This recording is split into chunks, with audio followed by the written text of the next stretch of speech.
Welcome to the Colig Experience podcast. In this episode, we're diving into bold insights, thrilling experimentation, and groundbreaking leadership strategies that challenge the status quo. Today, we're exploring the transformative power of unlearning, embracing curiosity, humility, and a fresh perspective to reshape our understanding and make room for new ideas. Ready to challenge your fundamentals and see the world differently? Let's dive in. From learning to unlearning. The term unlearning describes a process of canceling out previous learning. By the end of the unlearning process, something that was already learned and internalized gets erased from our consciousness. What does this cancellation process actually mean? How can something we've already learned be deleted or become unlearned? How do we perform this action? What does the practice of unlearning look like? Before we dive deeper into the meanings of unlearning, let's establish that the unlearning process, like the learning process, can relate to acquiring new knowledge, but it can also relate to adopting new habits and processes. It's important to remember this when we talk about unlearning. The things we're discussing in the context of unlearning are all those elements that influence our actions, our opinions, and our decisions. Beyond what we've already said, let's expand on three additional meanings of this cancellation action. The UN in unlearning. An internal stance of humility and curiosity, challenging fundamental beliefs, and treating knowledge as a filter, curiosity and humility. Our ego manages us. This isn't new. Life offers us a variety of learning opportunities.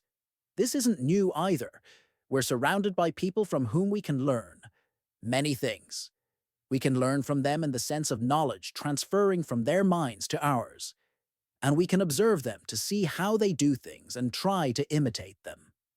Imitation is considered an undervalued action, the opposite of originality. This assumption needs some unlearning because we truly can't develop without imitating others. For us to learn from our surroundings, we need to be in a position of curiosity and humility.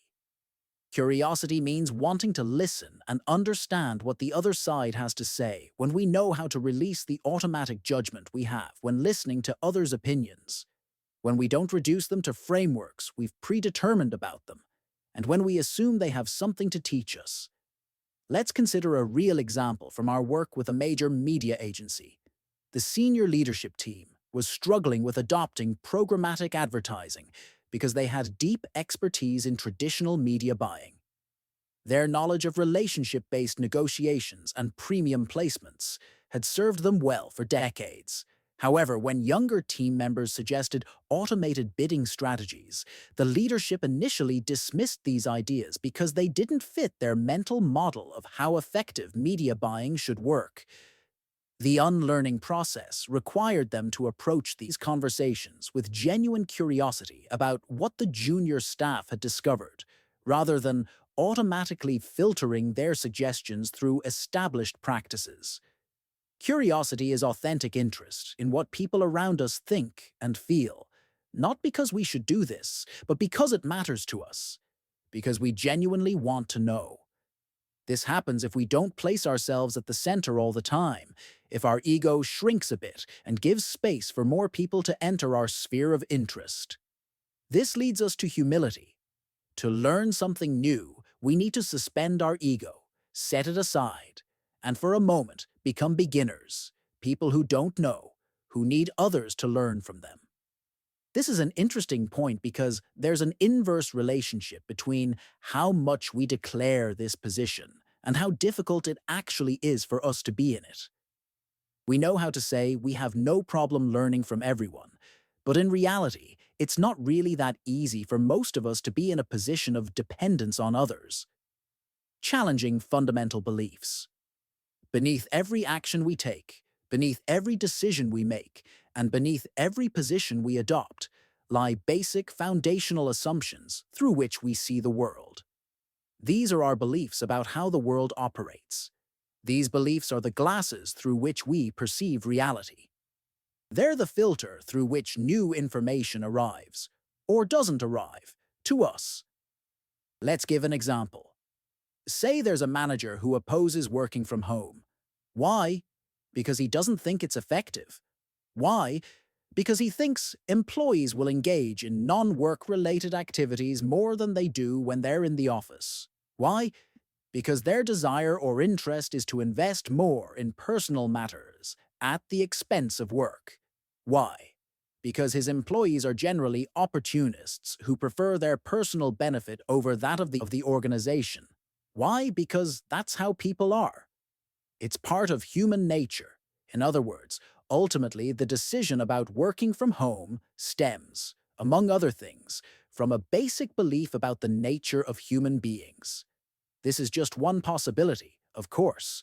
There could be a manager who reaches the conclusion that he opposes working from home for completely different reasons and based on opposite beliefs.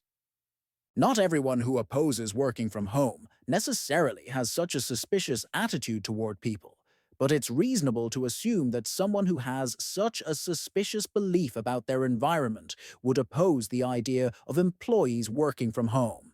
We witnessed this dynamic clearly while working with a pharmaceutical company during their digital transformation. The research and development leadership had spent careers believing that breakthrough innovations required face-to-face collaboration and serendipitous hallway conversations. When remote work became necessary, they initially resisted virtual collaboration tools, convinced that creativity would suffer. However, as we helped them examine these fundamental assumptions, they discovered that their belief was rooted in their own learning preferences, rather than evidence about innovation effectiveness. Once they unlearned this assumption, they became open to new ways of fostering creativity that actually expanded their team's collaborative capabilities beyond what physical proximity had allowed. Let's return to unlearning. The way to perform the UN action of unlearning is through working on our deepest foundational assumptions. The more we deepen our inquiry into why we do what we do and why we think what we think, and the more we clarify for ourselves what our fundamental beliefs about reality are, the better we can understand what drives us. If we succeed in somehow challenging these fundamental beliefs, whether by adopting different beliefs or by changing the weight given to each such belief, we might discover that something in the way we operate in the world changes. We can do this process on the individual level, meaning on his or her beliefs about the world. But we can also do it on a team, like management, for example, or on the entire organization. It's a bit more complex, but very rewarding. Is knowledge power?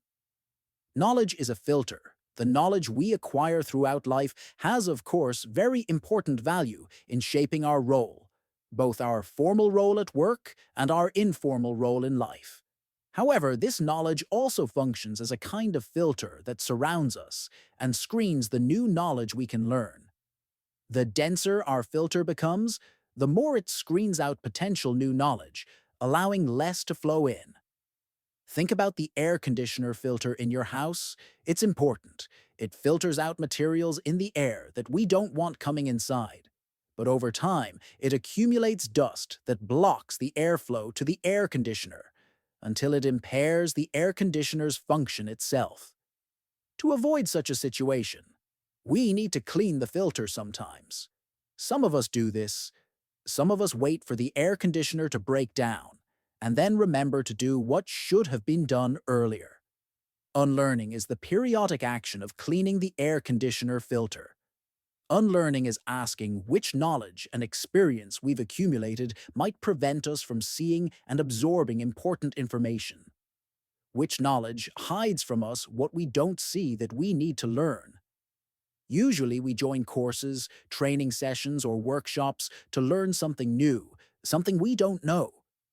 But the practice of unlearning asks us to examine not just what we need to add to our knowledge, but what we might need to temporarily set aside to make room for fresh perspectives and insights that our existing expertise might be blocking.